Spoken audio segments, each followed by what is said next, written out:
The following episode touches on subjects such as trauma, mental health and suicide that some people may find triggering.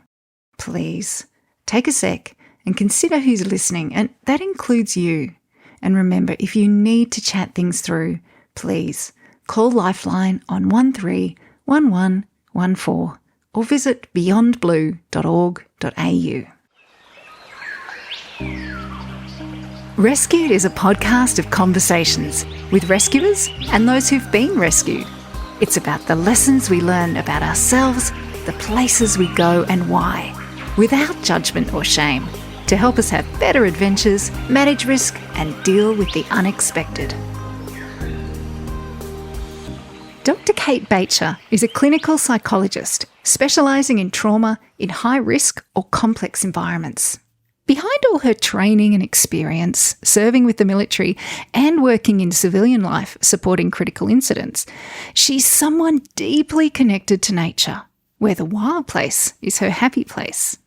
She joins me today and shares about the time she witnessed the death of another climber while on a mountaineering holiday to Mont Blanc, and how that event led her to develop models for dealing with trauma and psychological first aid in remote and rugged environments. She'll walk us through those models and give us some really practical tools on how we can deal with traumatic incidents, should we ever come across them when out on our adventures. Thank you so much for joining me on the Rescued podcast. Tell me a bit about the world that Kate grew up in. Were you an outdoorsy type person? Talk to me about the ways in which you connect to wild spaces. I grew up in the era where, as a kid, you'd be sent out to play in the afternoon and you'd come home when the street lights turned on, or you'd be at one of the neighbours' houses and all the neighbours' parents would be contacting each other. So there was a lot of freedom when I was young to sort of explore and fall over and break things and just have space to create and play and be around others my age and not really have any idea what was going on. I threw myself into everything because I didn't know how to not throw myself into everything. And that was academic to music to debating to sports to outdoor ed. And by the time that I got to high school, what I knew is that I gravitated to the outdoors. And there was nothing in particular. There was no history of military experience. There was no history of, we didn't go camping as kids or anything like that. But I started doing Duke of Edinburgh and I just loved being in the outdoors and I loved navigation. And something about being outside and in nature always just made me feel calm and connected and safe. At the time, all I knew is that it felt right to be out there and it felt better than being in artificial lighting or with too many people or all sorts. So completed all my Duke of Edinburgh and then had a gap year over in the UK where most of my time was spent with their military cadets and doing treks and jumping out of planes. Oh, I'm curious about having never come from a military background. So you did the Duke of Ed and you went all the way through that at school. How you end up with what you called military cadets then in the UK on your gap year? I knew that they undertook experiences that I was interested in. And again, all I can say is at the time, with no knowledge, no experience, it just felt right. It felt like I was being challenged. I've always felt nourished in nature and never in fear of it. I've always felt like when I'm in the bush, when I'm trekking or climbing or something just feels right. And I didn't have the words for that. And then, at 18, when I went over there and when I did all of that, I was out of my comfort zone, but everything that I did with them just felt like I was in the right place. It was the right time, not the right time, right place, like that sort of coincidence, but more somewhere in my heart. It was, this is where I should be. This is where I belong. Talk to me about going from being, a student and a young person with all of these opportunities and with that a lot of freedom to then moving into a really structured military style environment. What was that like? It was a very brutal transition. I'm not going to lie. I was out of my depth every day. All I knew is I was studying psychology at university. I was working and I was unfulfilled. Life was ticking along really well, but there was something that just, it was almost too easy and just superficial. So when I got suckered in by all of the ads, I thought this is going to be an experience. And to be fair, I never ever expected to stay in the military. I never expected to love the army. I thought it would be a really good experience in the short term. And how long was that short term for you? 15 years. Why do you think you ended up staying there for 15 years? The values, who I am, what I believe in, serving the country. And the more that I experienced, the more that I felt meaning and purpose from it. So does that mean you, at this stage, where you're talking about this 15-year career with the army, this is now no longer reservist, is this correct? Or are you in the regular army? Or So I spent almost 5 years in the reserves and then transferred to the full-time so I could undertake this psych internship. And then I spent 5.5 years in the full-time, and then I went back to the reserve, so literally ADHD. So 5 years reserves was learning and having fun and just a different world. And the next 5 years was being professional. I think for me, having the opportunity and the chance to learn what I am passionate about, which is trauma and PTSD and first responders, on the front line, as opposed to just studying and having placements and then going from there. Like actually learning it in real time was incredible and horrible. And I hated it and I loved it, and I hated it and I loved it, but I loved it more than I hated it until I didn't. And I remember in East Timor, I didn't have to do this because of the role and whatnot, but I chose to do PT or physical training with the soldiers, the battle group soldiers, every day. And I love exercise, so it was no issue. But it was a really good conduit to getting to know soldiers, because if they see you sweating and trying and failing, they suddenly think you're one of the team. You're not just, in an ivory tower hidden behind air conditioning officers. You are actually out there and being messy and disgusting and all sorts. So those were the kind of things that then helped me build some rapport with the soldiers, where otherwise I know previous psychologists, not all of them, but some of them had struggled because they're very in the office, that sort of thing, whereas I was very messy outside the office. One of them. Yeah. So can I ask you, in your practice over there, what kind of things were soldiers, and I guess did you deal with staff as well? What kind of things were people presenting to you with? A lot of missing home and being away from home for a long time. It was quite tempo. When I worked with the senior staff, it was usually about politics, anxiety, stress, workload, all of those sort of things. But for me, it was really formative, because it was the first time that, I think I was 26 at the time, 27. It was the first time that I'd been a solo psych, working overseas, having no idea what I was doing really, and trying to integrate. And my biggest focus when I went over there, you don't need to come and see me as a psychologist, but what I want you to do is feel safe enough to go and see another psychologist. So that was honestly my biggest goal personally, was allow them comfort in then accessing support later on. So if we jump from coming back from East Timor, you were still in the army at that stage? I was still in the full-time army. I had a waiting list because there weren't enough resources. I had a waiting list of 160 people. And I was being pulled into management meetings and higher level meetings because I was doing boss's job.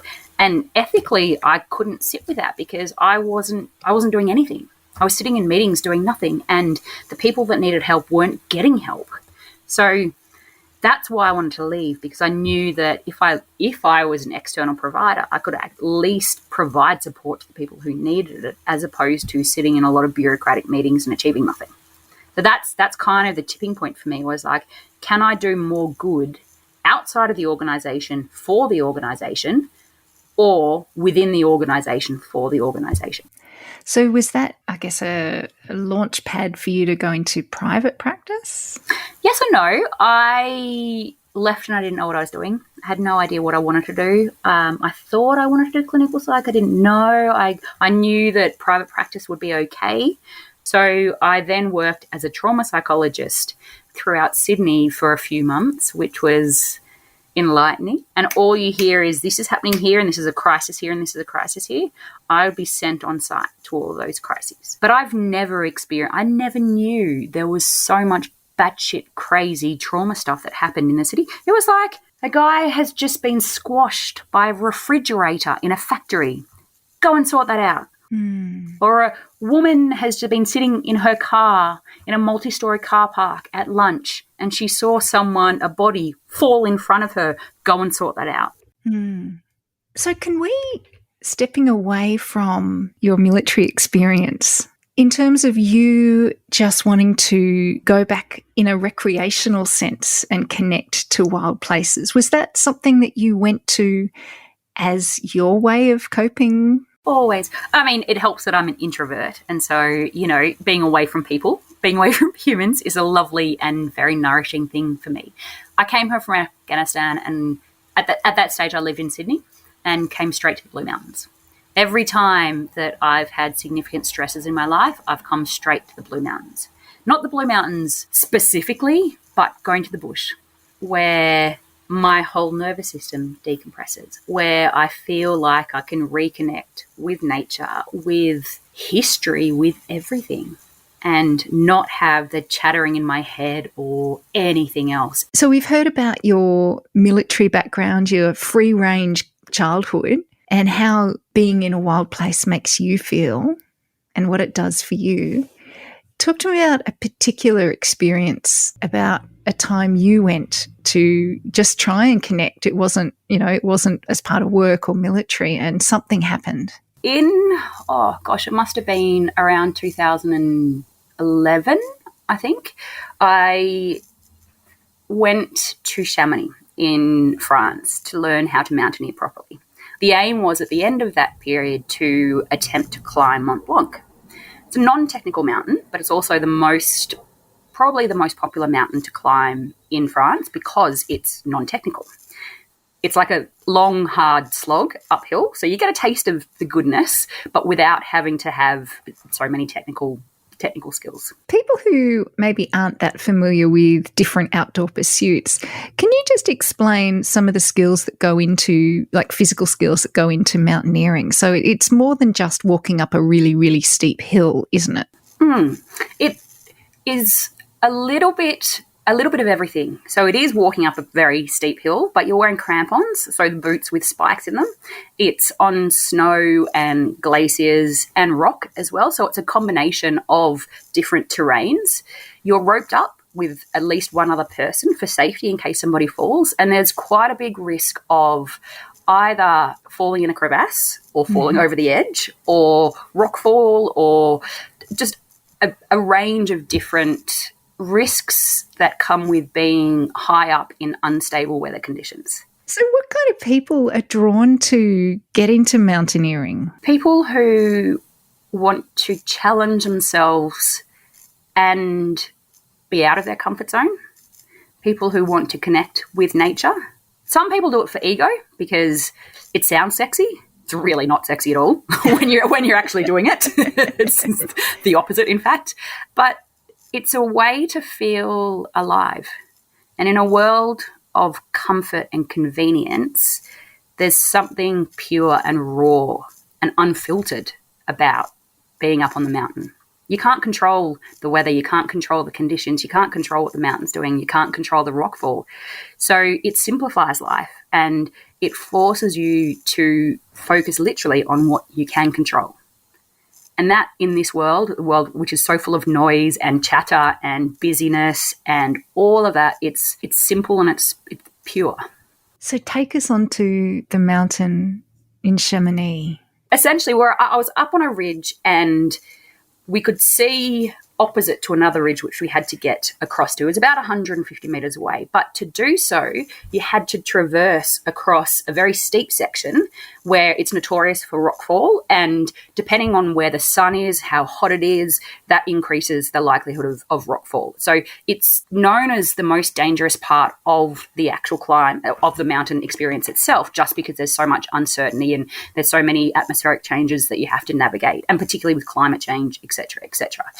So to get across, you have to follow the old adage, slow is smooth and smooth is fast.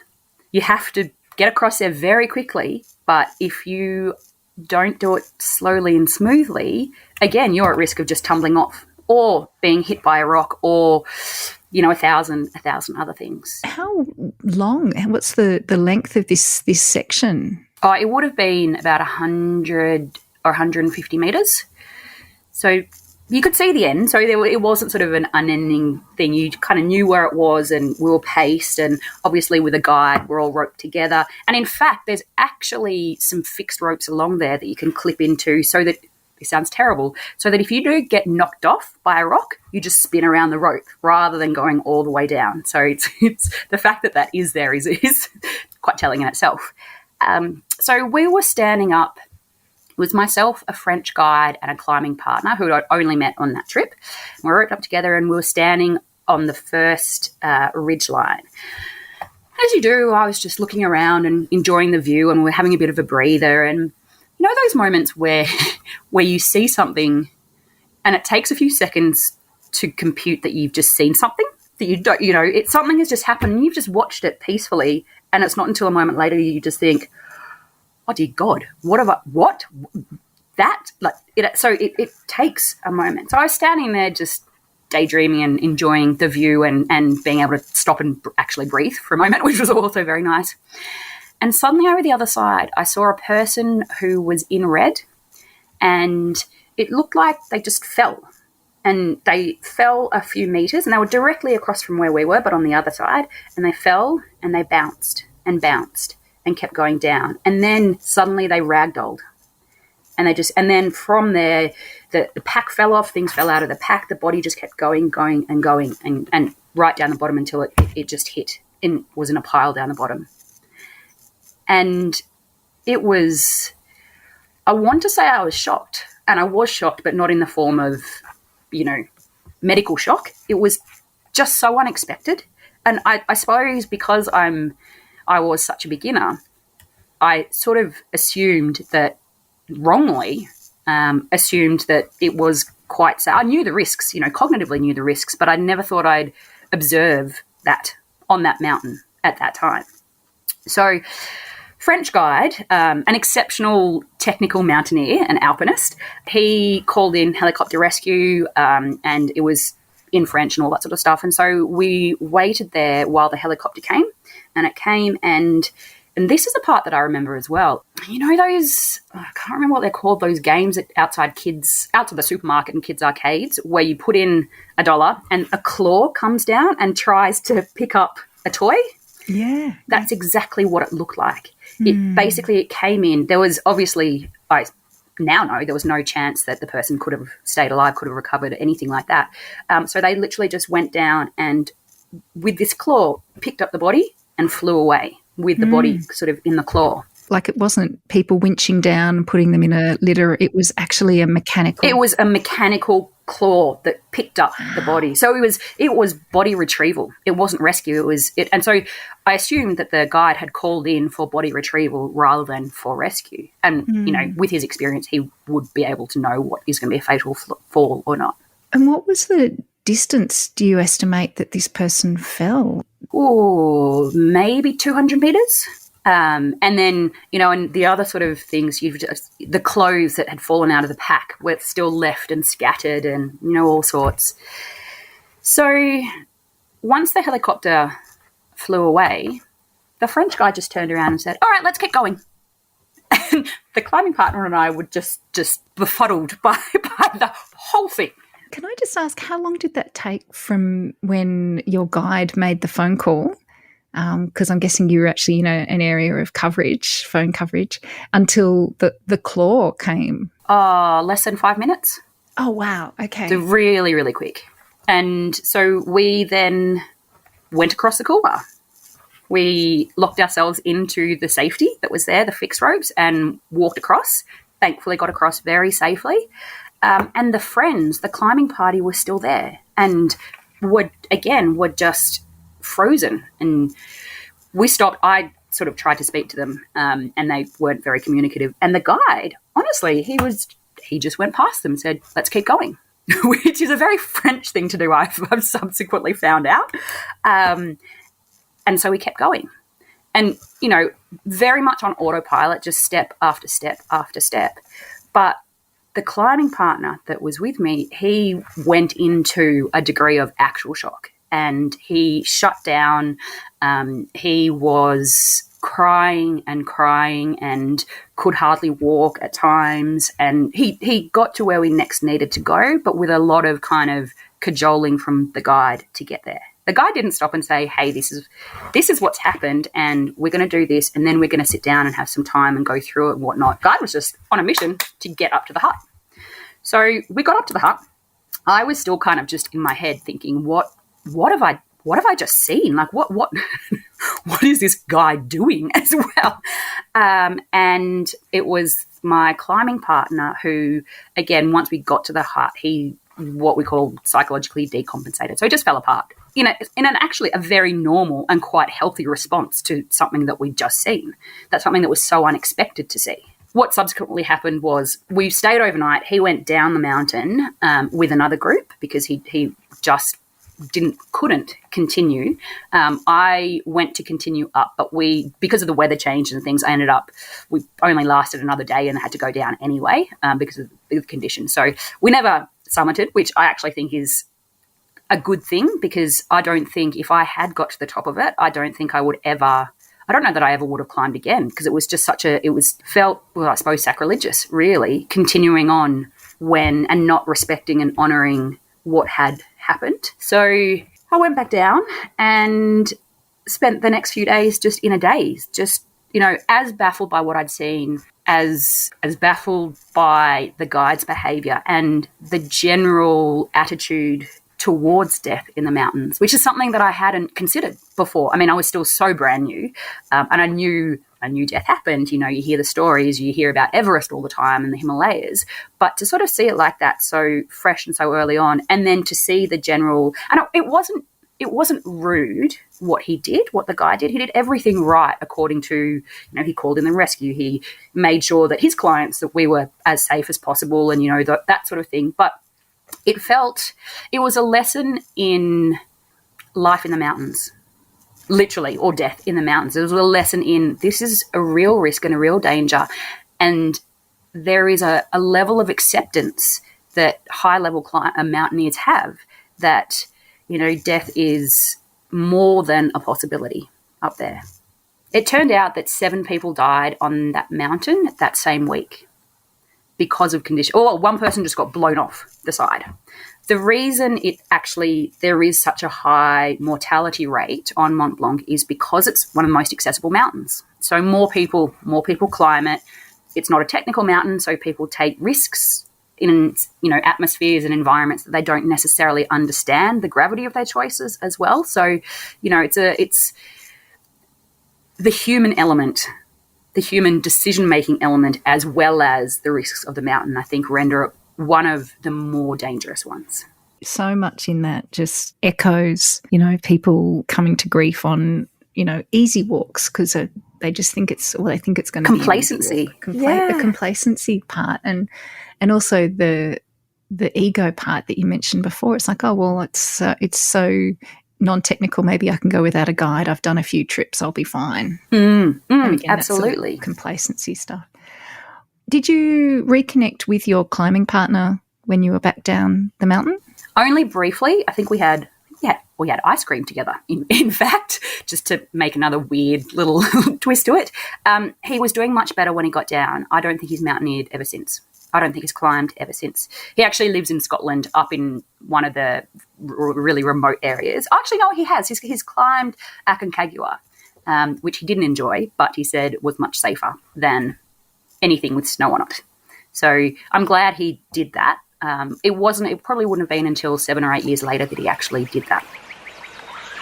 Massive thanks for the support from the team at Paddy Palin, who since 1930 have been leaders in travel and outdoor adventure. In fact, did you know that Paddy himself, a member of the Sydney Bushwalkers Club, was a volunteer in the original search and rescue arm of the Federation of Bushwalking Clubs in New South Wales? Nice one, Paddy. This is a clinical question. When someone witnesses something that is so horrific and that is haven't ever experienced before, what are some of the other things that people could exhibit in terms of physical, but then also what's going on emotionally and what's going on mentally as well for someone in that situation? I like to explain it like in the same way that I would explain grief. It's like being in a washing machine of physical, emotional chaos. And it's obviously different for everybody, but it can be anything from not being able to talk or not being able to shut up. It can be, not in the immediate or sometimes in the immediate aftermath, but not being able to eat or potentially vomiting, nightmares, sleep issues, forgetfulness, rumination, just playing it over and over and over again. Obviously, it can lead to fears of own self-mortality and kind of questioning about life's decisions and the bigger picture existential side of things. But it can generally look like, honestly, almost anything. And I say to people, anything is the right way to be responding. Because what's happening is the brain is trying to make sense of something that it shouldn't have witnessed. And it also it can affect belief systems too. So if you have a belief that the world is fundamentally good and fundamentally safe, and that's shattered by what you've just seen, then your whole brain is in chaos trying to work through what just happened and has everything you've lived your entire life a lie, and what does this mean for life going forwards, and so endless rabbit holes that it can go down. Then it can also be fear for family, even though family's not there, and then the fear and anxiety spreads like wildfire, so that just feeds on itself and it keeps going. But generally it just anything, and it can even be things like dizziness and faintness, but honestly it can be physiological numbness in the body. It can be emotional numbness. It can be, heat running up and down through the body. It can honestly be any gamut of any combination of any concoction of any shitty emotional and physical behaviours. And it might be nothing as well. That's the other thing. It's equally probably less healthy, and usually there's a story if somebody feels nothing or just responds to nothing, but some people will. Some people, because they've seen more trauma, or because they process it in a different way, or because their belief systems are slightly different. And culturally as well, how emotions are expressed is very different amongst different cultures. So it's chaos is the best way that I can describe it. Chaos. So you came back from Chamonix. Did that experience play into any sort of further research or areas that you wanted to look at, or work that you've done? Absolutely. And in quite a positive way. I came back and I thought, do you know what? The guide who was with us, who did everything technically right, but nothing emotionally right, he didn't do it out of nastiness. He didn't do it out of a lack of care, I hope. He did it out of a lack of knowledge and understanding, because nobody's taught. And even to this day, even in guide training, future guides, aspiring guides, they're not taught how to manage the psychological impact, which is ironic given their whole job really, apart from physical safety, is psychological safety and human behaviour. And no one's taught this. So I thought, It's so simple. It's so simple when you've been taught it, when you know it. So that's, it's always one of those things. But it's generally the skills to manage yourself and others are very similar to the skills that we manage other risk in as well. So I've done a fair bit of work since then on psychological first aid in remote environments. And created with Survive First Aid, an organisation down in Melbourne, we created a model called the ACE model, which is exactly for managing a psychological, a potentially traumatic event. and how to look after yourself and how to look after others. And, a little bit because we all like frameworks and steps and tangible things to do. So that's love a checklist. Yeah, that's right. Life is so much, and particularly for a grey area, which is psychology. Nothing is clear. And we always say that with the training that we run with it is, it's a really simple model. And the way that we perform assessments is traffic light system. So there's nothing definitive at all. And half the time you'll find, the traffic lights don't marry up and you're just making, the least worst decision that you can at the time with what you have. So the first thing, which is actually not part of the model, but in terms of managing yourself and supporting yourself, I would say the best thing you can do is know your own ugly. And know what that looks like. When you're tired, stressed, sleep deprived, have spent too many days in the wilderness, or just, the interpersonal side of things is getting really too much and tensions are there, and just know what you're like. And it's never pretty. It is never pretty. It might be, when things are really bad, you might turn into a snot monster, or you might completely withdraw, or you might be really, really snappy with people, or, you'll become very familiar with the gremlins in your brain, but, just be familiar with them. Know what they're like. Know what happens to you. And then once and it can be quite a confronting exercise to do, is map out what your ugly looks like, because it's raw and it's ugly. Ugly, exactly right. But then also know what works for you, what you need. So if you're a person who needs a hug and some quiet time, know that. If you're a person who needs to be far away from other humans, and even if that's just walking 20 meters behind the rest of the group, know that. If you need music to distract yourself, to change your mood, know that. And there's no right or wrong, because it's whatever is right for you that helps you feel safer and change some of the mood that you're in. And sometimes it's just as simple as food. That is always a good thing. But at the same time, some people might want to vomit if they've seen something. And so, again, knowing you're ugly, but knowing what works to help you feel better. And before you go out on a walk, an expedition, a mountain, a canyon trip, whatever it happens to be, also plan for what resources you'll have while you're there. So if you're a person who, to feel better, needs to listen to music, but you're in a wet canyon, it's not going to work so well. If you're a person who needs to ring someone specific and debrief with only that person, and you're far away and there's no comms, that's not going to work either. So kind of plot down what, you're ugly, what you need, and what you'll have access to when you're out. And then from there, you've got a plan as to, if something happens, this is what I can do because I've got that there. So you're not kind of trying to scramble for solutions when your brain is so hyper-aroused with stress, with potential trauma. You'll never come up with the solutions then, because it's literally the limbic system is switched right back on and you're in lizard brain. You're way back as a mammal. You're way back before thoughts and words and solutions can come to the forefront. So have that as part of your risk management plan. The personal risk management plan.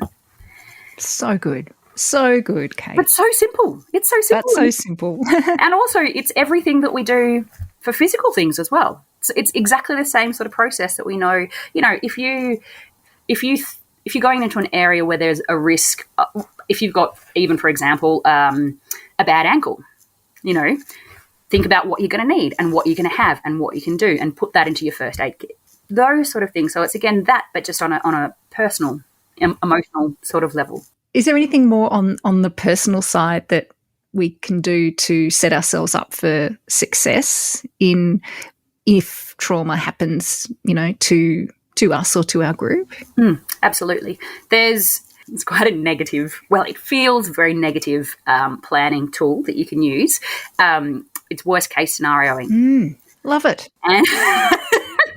And then what happened? And then what could happen? And it just gets worse and worse. It's like, okay. And then you get to the very end and you go, okay, there's nothing worse than this, and we have a solution. But you also go, okay, if this happens, what am I likely to experience psychologically, emotionally? What do I need to do? Okay, what solutions do I have for that? Okay, what happens if this happens and it's significantly worse than that? What do I have access to? What am I likely to experience? How can I manage that? Bang, bang, bang. And the brain works brilliantly with expectations and expectation management. So you're not preparing for the certainty that it will happen, but what you're doing is help mitigate the possibility that it will happen and also mitigate the severity of the impact it might have on you if it does happen.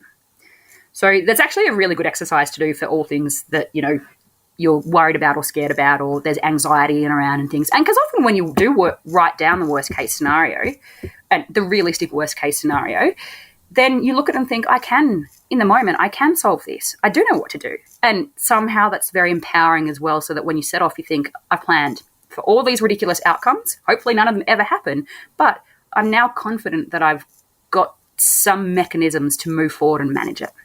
So good. So good. The other thing that we have developed, as I mentioned before, the ACE model, ACCE. It basically means if you go through the follow the bouncing ball, the first step is assess. So stop what you're doing, obviously. Take a few breaths, pause, slow down first.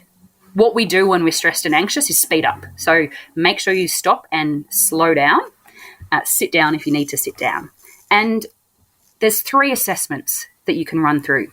Assessing the individual, and that's assessing the person who was hurt. It looks at, what their behaviour is. Is their behaviour congruent with what happened? Did they witness something and they've fallen apart, or did they not witness something and they've completely fallen apart? Like, what's actually going on? How intense or how severe do you think their emotional response is? And that's your perception of what's going on for them. A lot of this is very subjective. You'll put them on a traffic light system of green to red.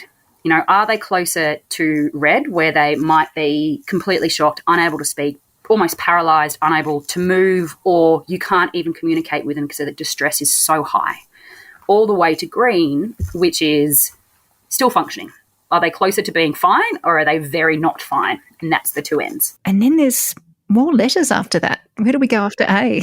Then we go into practical stuff, because assessing is great, but what do you do with that? So the next, it's assess, calm, communicate, and evaluate to evacuate. So calm is essentially taking some time to be with the people who are really distressed and helping them to their nervous system to settle down a bit.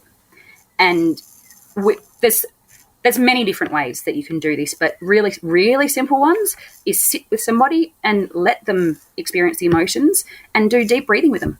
Just help them regulate their body by slow, deep breathing. And often, once you slow your breathing and you slow your nervous system, it slows your brain down. And so your brain isn't as chaotic as the initial part, the initial response. And it's not a solution, but it does help in the situation to then be able to make some decisions. As we know, a lot of chaos and a lot of high emotions just makes things significantly harder. And not great for decision making or planning or being anywhere useful. Absolutely. So breathing, there's an exercise called grounding, and some people may have heard versions of it, but the one that I like to use, because it's very nature focused, is you sit down with somebody, and you can do it by yourself, but it's nicer if you're doing it with somebody because you're doing it out loud as well, and that seems to consolidate it better. But identify 4 things that you can see, 4 things that you can hear, and 4 things that you can feel. Not emotions, but tactile stuff. Like, I can feel the wind on the breeze on my face.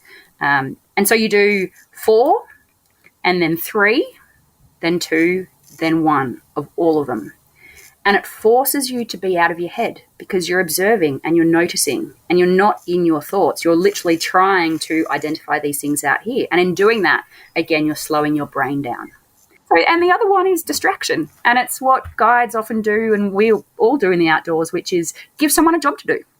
And sometimes it's like having a third belayer that doesn't need to be there. You're trying to, give someone something to focus on and to feel important and to feel like they're part of the solution as well. And it might literally be, can you go and set up that tent?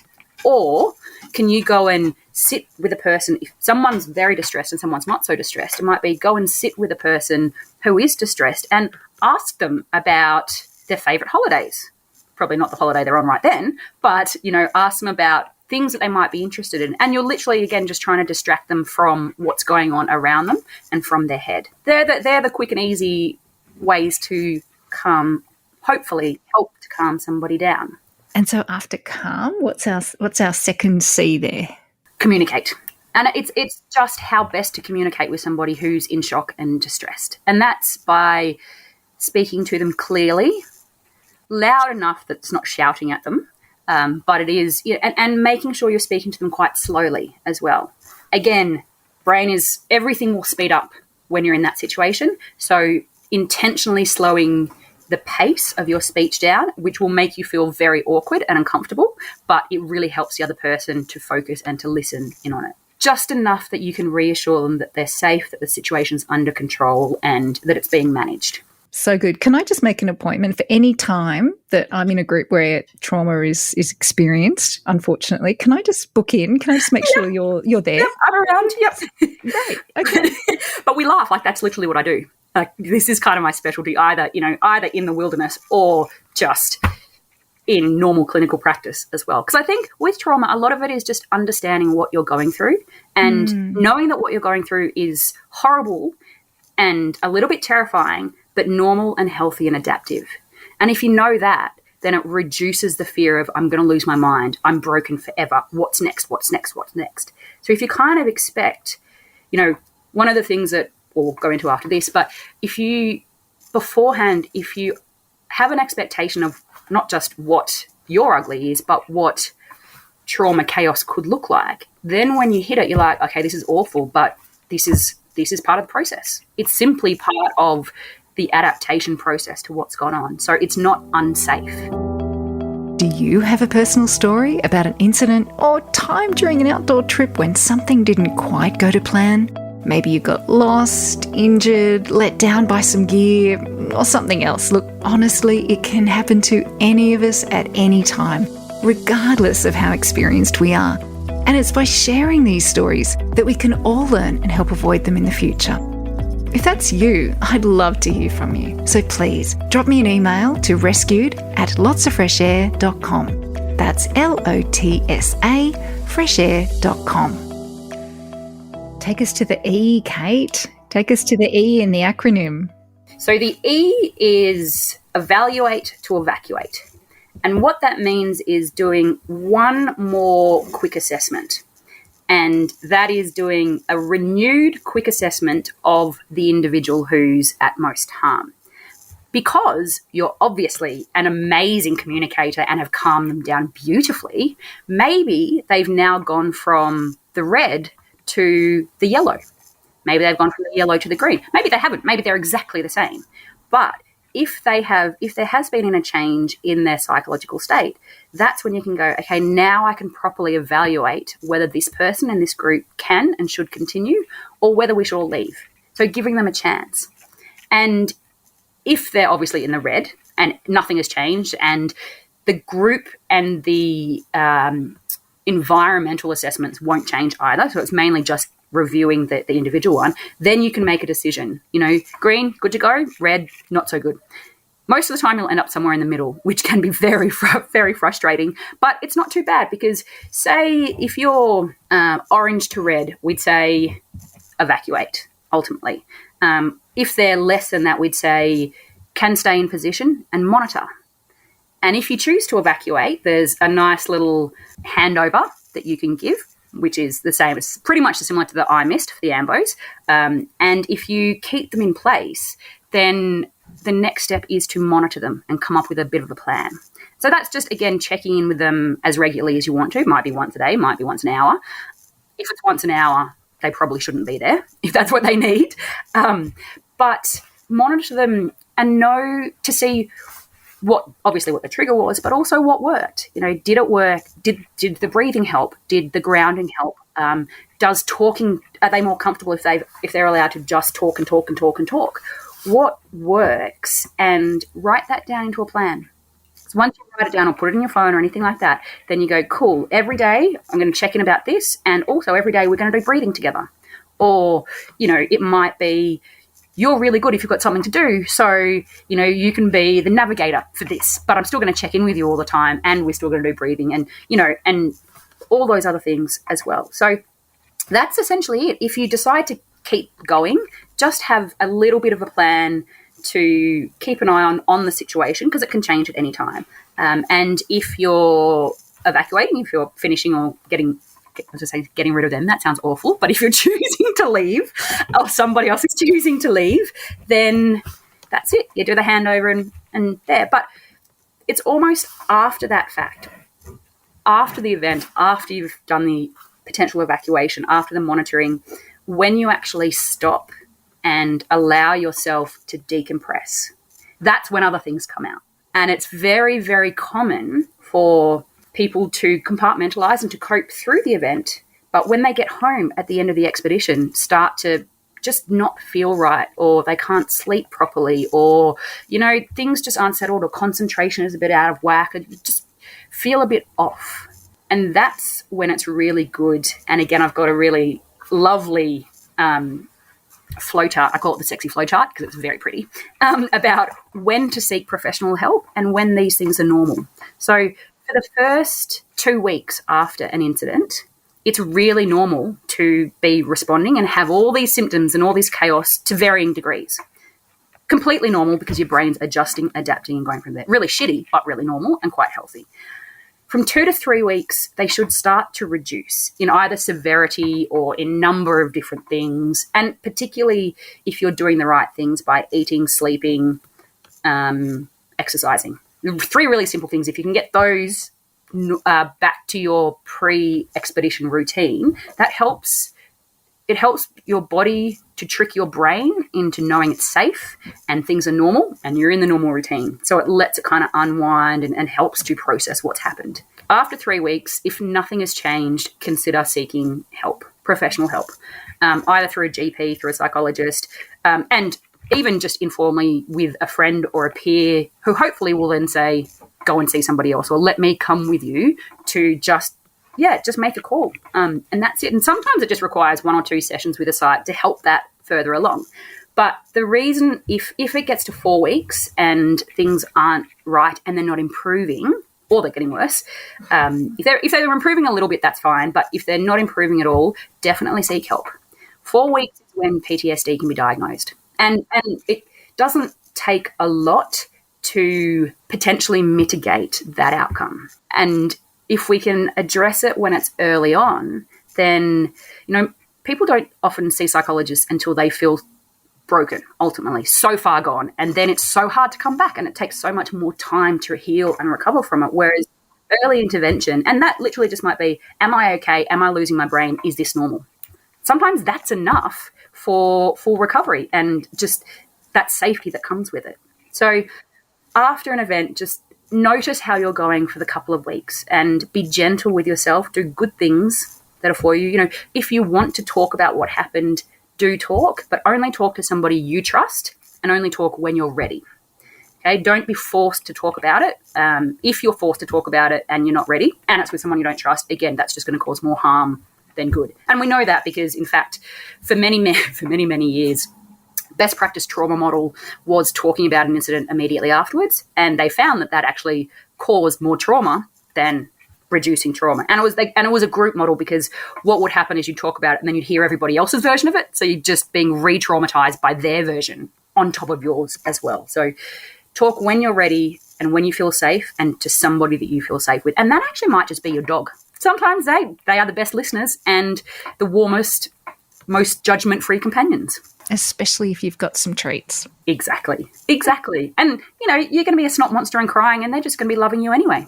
Yeah, I love that. So everything you've talked about is fantastic. So that ACCE model that you developed, Now, I've been thinking about this in terms of witnessing trauma, like a physical trauma, like you mentioned, a bad fall, a bad climbing fall. Or even, let's say you're out on a hike or a bushwalk, something like that.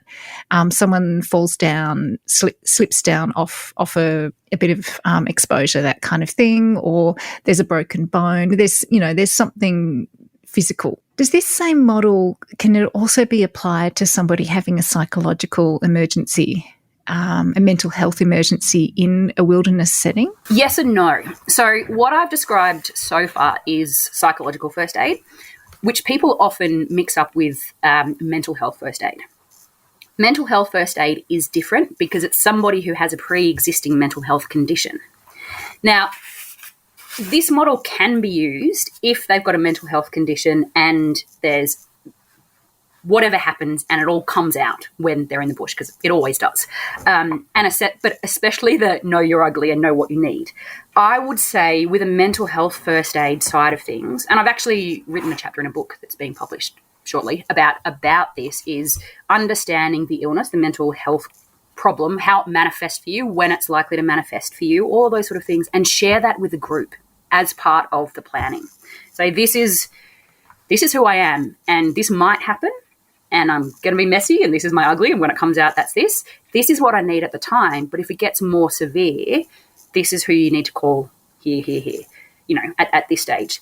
You can use the assessment model to see how severe it is, and again, and the impact on the group, and can the group continue, or is that person, is their current situation impacting the whole group too much? And again, that's when evacuation should happen, and that's what evacuation should happen. So yes, it can absolutely be used for mental health conditions that come out, but it was developed for what we call critical incidents.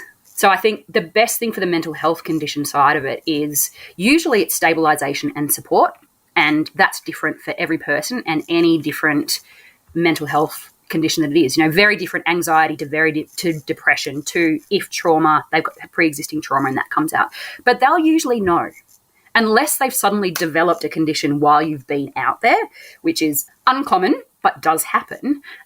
There's very little that you can do for somebody because you can't give them medication if they don't, and if they didn't bring their own medication, well, that's very bad on their part. So the best thing you can do is keep them safe, keep them stable, and get them out. Get them to a professional who needs to do that. So very similar, just basic first aid of stabilisation, safety, and if it's beyond your scope, and if it's just the two of you and you have no idea and they haven't given you any of that information, then evacuate immediately. Because what we don't want is an escalation of symptoms to the point where there's going to be harm. And that can actually be suicide, or it can be, if psychosis comes out, there's very big dangers in there just because of the physical risks that are going to come with that. And that's not going to calm down. That is evacuation, medication, and inpatient treatment. So that's really, you can absolutely use this, but if somebody's got a mental health condition, it is very, very helpful for them to be open about that, which a lot of people are worried about because of shame or stigma or anything. And the worst part is it's likely to be exacerbated in the wilderness because there are so many factors outside their control. So many changing circumstances, remoteness, challenges, heat, cold, like all these things that can really destabilize somebody who is, on the fragile end of stabilization. So really, I'd say just try and evacuate if you're worried. Yeah, and coming back to what can we do to set ourselves up and our group, our friends for success, quite often you might say you're walking not with a commercial group. You might be, you fill out a medical form if you're going to go, say, trekking in some overseas or something like that. So if you're out walking with friends, maybe if it's in a bushwalking club, I know usually they'll have like fill this form in to sign on to the walk, and you might say, I've got a bodgy knee, and hey, I've got a peanut allergy, or that kind of thing. But I think, as you say, there's this traditional stigma which we've really got to get away from, and we're getting better. Society, we are definitely getting much, much better. But to say, to include in that your mental health issues that may or may not be relevant seemingly at the time. But if you're a leader of the group, having that kind of information, and especially knowing what you said about, these wild environments can exacerbate or can sort of heighten symptoms of some of these things. If you're the leader, oh my goodness, so good to know that. And not so you can say, oh, you're not coming on my walk, but so you can say, hey, if you're coming on this walk and something starts to change, or I notice something, at least I know where to start the questioning and how I can start supporting this person to Absolutely. keep them and the group safe. Yeah. And the reality is, if there is those conversations that happen early on or beforehand, and then again, it's a similar sort of thing about early intervention. It often won't get to crisis point, and they might not have to evacuate. It might just be, hey, we'll just keep an eye on this, and do you need what else? How else can we support you to stay safe and get you through this? Mental health conditions shouldn't be a reason to not do something. They just have to be included in the management of a situation. But on that note, what is one of the things that I am passionate about and working towards? It's one thing to write on a form, I have anxiety or I have panic disorder. But if you're a guide and you haven't been trained in what that means or what that looks like, that information is useless anyway. All it's going to cause you is more fear and trepidation, unless you then go to the person and say, tell me how this plays out for you. What does this need for you? So what I would love to see is in guiding training going forwards is behavioural health modules, is, hey, let's teach you what anxiety generally looks like. And here is how to stabilize someone like this. Obviously, you're going to have to make a call on whether they're safe, whether they're not. But these are some things that you can do. Just empowering people with a little bit of knowledge, because there's such a fear about doing something wrong or saying the wrong thing. And honestly, there's very few things you can say wrong when somebody's not in that state. But even just having some guidelines to say, hey, this is in my scope to manage, or I know that I'm not ready to take someone with a history like this because I'm not confident that if it happens, I will be able to manage it. So there's a lot of work there in the actual training of guides and leaders and individuals as well. Like, it doesn't have to be a guide, but just if you're in a leadership position. I know with bushwalking clubs, there's always a group leader that does things. So just some education in and around what to do. So great. I would love to, if you're open to it, I'd love to have you back on for another episode down the track sometime to talk more about this kind of practical, maybe that mental health first aid side of things. We've talked about the critical incident or the trauma support today. But yeah, I think there's a really big need for that, and to help getting those messages out there of what can we do. And reducing the fear of it as well, because so many people are just so terrified. I guess there's a stigma, but there's also so much fear around, oh God, what do I do? What if this happens? And blinkers then go down, when honestly, it's just some of the messaging and education pieces, even like the ACE model, it's super simple. It's really simple. When you know it, you just go, oh, okay, I can do that. That makes sense. I can do that. Yeah, that's right. Take us back onto that mountain in Chamonix now. Now we've got this ACE model. Let's say you were the guide and you were there with a party of 2 people. How would you use this ACE model practically now? Now we know it. Can you apply it to Chamonix?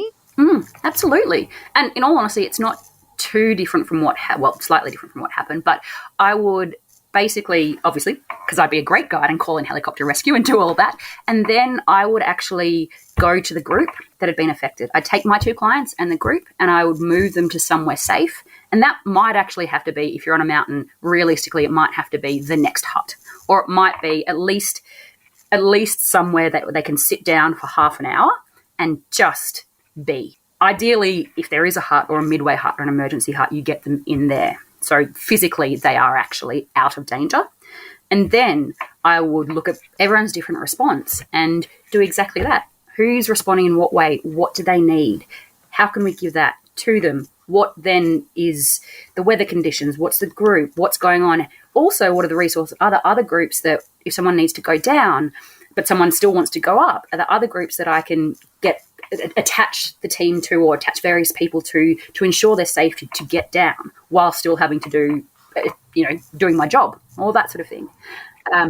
I would essentially just keep an eye on them, monitor them, and when they're ready to be able to hear something, to listen, and then I would talk to them and just say, look, this is, all the reassurance, all that sort of stuff, and just say, this is this is what you're going to be feeling over the next couple of days, and it's healthy and it's fine and it's terrible and it's terrifying, and, and just then try and get them to wind down, sleep, food, all that sort of stuff. They probably won't sleep at all. That's completely fine.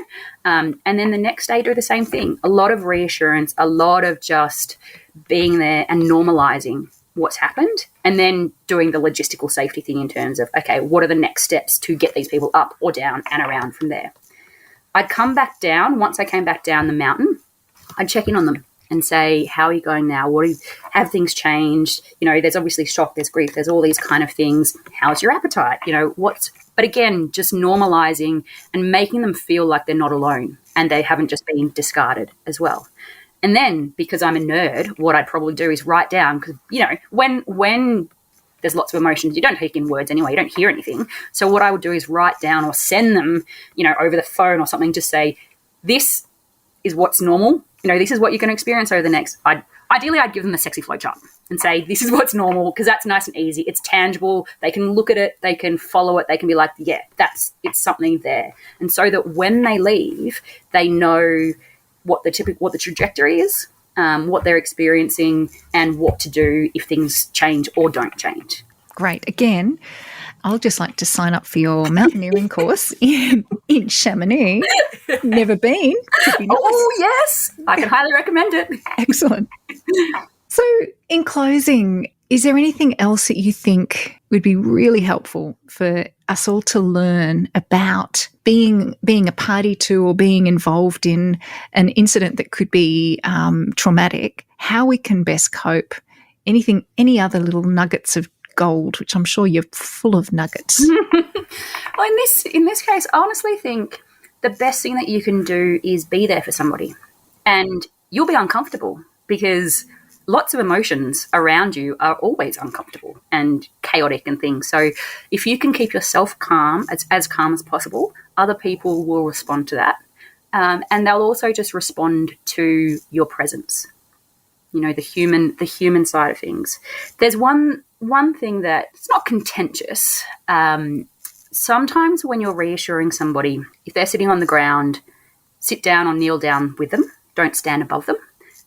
One thing that you can do also is just touch them on the shoulder or on the knee. Touch is our most primal form of comfort. It goes back to, and you can go back and look at the research on Romanian orphans who don't grow because they don't have any physical or emotional support. You can look at, skin on skin, babies and parents and premature babies. It's the touch that has so much power, really primal power for us.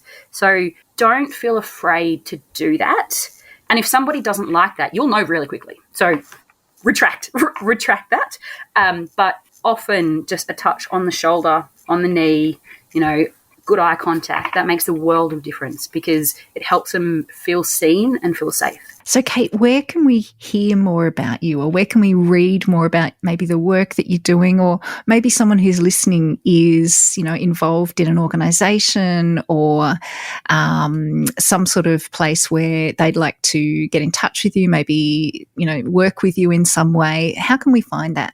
So my website is www.drkatebaecher.com. That's usually the easiest way. My email is kate@drkatebaecher.com, so also very simple. But the other places that are really valuable are AWEMS, the Australasian Wilderness and Extreme Medicine Society. And that's just really great for people in the outdoors anyway, because that's medical and behavioural stuff in fun, funky, remote places. And there's also a new fellowship that's just been started by a company called Explorer Medicine. And it is the Academy of Extreme and Environmental Medicine, I think, AEEMS. But brilliant resources there, really great lectures, really great professional development, there's journal articles that are published all the time. And it's everything from humanitarian work to working in helicopter rescue to, working as a paramedic. Like just heaps of really interesting stuff, interesting people, and great stories as well. So, and great resources. So it's through Explorer Medicine that they're putting together a textbook for wilderness medicine in Australia, because there's only really US ones and UK ones, and nothing specific to Australian environments. So a lot of the work that I've done in there'll be a chapter in that book which is both psychological first aid and mental health first aid in remote environments. So that's something that I'm also, by the way, happy to share the chapter if anybody's interested in just that chapter too. So really just kind of email, Google, I'll be there. All the good things. Yeah, that's right. And for hopefully you're able to share your sexy flowchart with me. So I'll have all of these links in the show notes and also over on the Lots of Fresh Air website for the Rescued podcast as well.